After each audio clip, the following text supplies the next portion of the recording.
Vidéo aujourd'hui pour vous présenter un tournevis que j'ai trouvé en fait dans une vieille boîte à outils. Et j'ai trouvé ça intéressant dans le sens où en fait il est plat de semelle. On peut constater, j'ai trouvé le design assez sympa avec le manche, alors je me suis dit tiens pourquoi pas de le restaurer, ou pourquoi pas en faire une arme blanche, c'est-à-dire je vais essayer de faire un poinçon. Avec ça, un poinçon de défense, quoi. Donc, tout simple, hein, je vais redresser ici le tournevis. Et ensuite, je vais essayer de travailler, essayer de faire une pointe et de restaurer le manche parce que je trouve qu'il est assez sympa, quoi. Il a un look cool. Première fois que je vois un tournevis comme ça, plate semelle. Bon, c'est parti. Donc là, j'ai essayé de le redresser, hein, tant bien que mal quand même. Donc, il est encore bien tordu. Mais ce que je vais faire, je vais pas trop embêter à le frapper à l'enclume, donc je vais essayer directement de le passer à la ponceuse à bande pour voir si on arrive à faire quelque chose, si l'acier est trempé ou non. J'en sais rien, si c'est trempé, peut-être qu'il faudra que je le chauffe pour le détremper. Sinon, ben, très bien, on va essayer de faire ici un poinçon, quoi. C'est parti.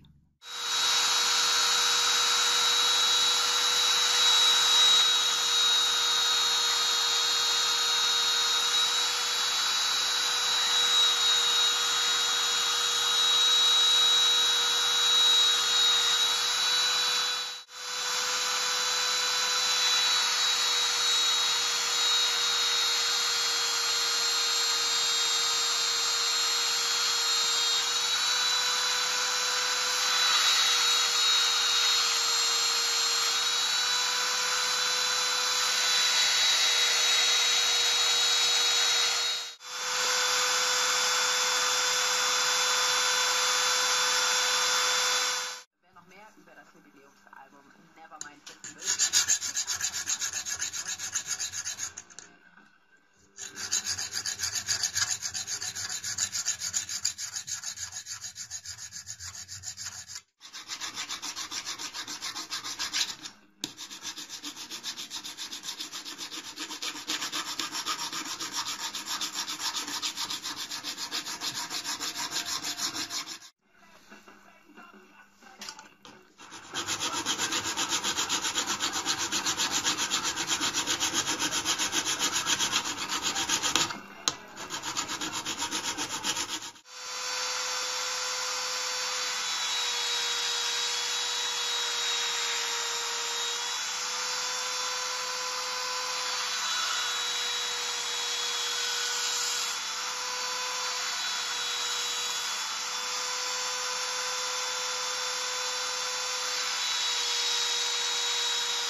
Donc là, j'ai à peu près donné forme, hein. Je sais pas si on va bien voir. Voilà, j'ai donné forme à peu près au poinçon. Alors c'est pas très droit, mais bon, hein, on fait avec un objet qui était tordu à la base, j'ai essayé de le redresser. Le but c'est essayer de faire aussi une arme en peu de temps, quoi, assez rapide avec peu de moyens. Donc voilà, je trouve que c'est pas trop mal. La pointe est assez costaud quand même, parce que pour un poinçon j'aime bien avoir une pointe quand même qui est solide. Voilà, je pense que elle est assez perforante. Donc maintenant, je vais essayer de poncer le tout, essayer de redonner un petit look rajeuni, quoi.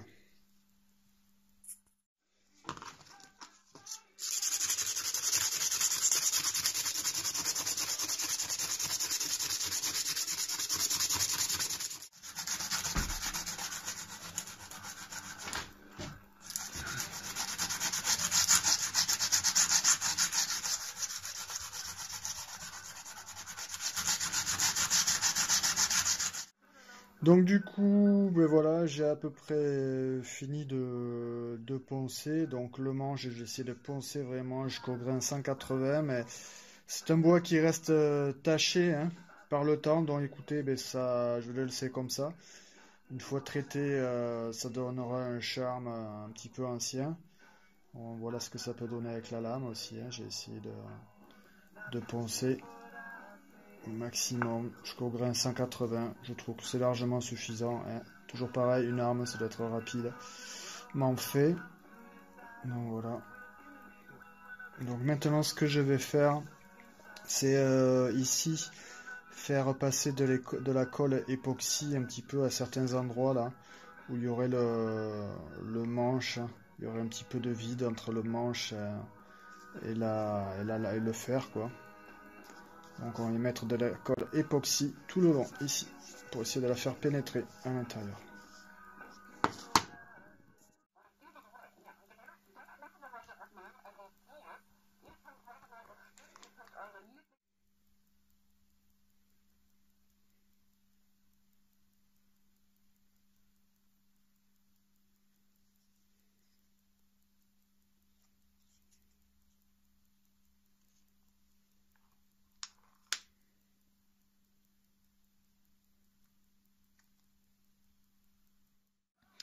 Donc du coup là j'ai poncé la colle époxy, hein. Donc j'ai essayé de la faire rentrer au niveau où il y avait du jour entre le manche et la lame, le fer, quoi. Donc du coup elle a pénétré, on voit pas forcément bien à la caméra. Donc j'ai poncé au maximum. Le manche, ben, mis à part si j'aurais changé le manche pour en refaire un autre, ça aurait fait propre. Là, j'ai vraiment poncé jusqu'au grain 180 et il reste noirci, taché. Donc forcément, c'est un outil qui a été utilisé dans le temps avec des mains sales, avec de l'huile. Ça a traîné dans les endroits assez sales, donc ça a imprégné le bois, donc il va rester noirci. Bah, ça lui donnera un petit look primitif.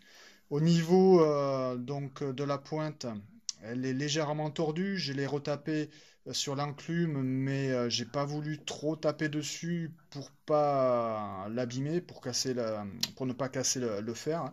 Sa résistance, je ne la connais pas, donc je voulais pas vraiment abîmer la résistance de la pointe. Donc elle sera légèrement tordue, c'est pas trop grave, hein. C'est un outil qui est fait pour la perforation, donc si c'est tordu, c'est pas un souci. Ça lui donne justement un petit look, un charme ancien, quoi. Donc maintenant, je vais passer de l'huile de lin sur le manche. Donc maintenant, je vais passer sur le manche de l'huile de lin que j'ai mélangé ici avec de la terpentine. Parce que si on met que de l'huile de lin sans mélanger avec de la terpentine, l'huile de vin en fait ne va pas bien s'imprégner dans le bois et ça va toujours donner un aspect collant sur le manche. Donc on met toujours 70% de l'huile de lin et 30% de terpentine.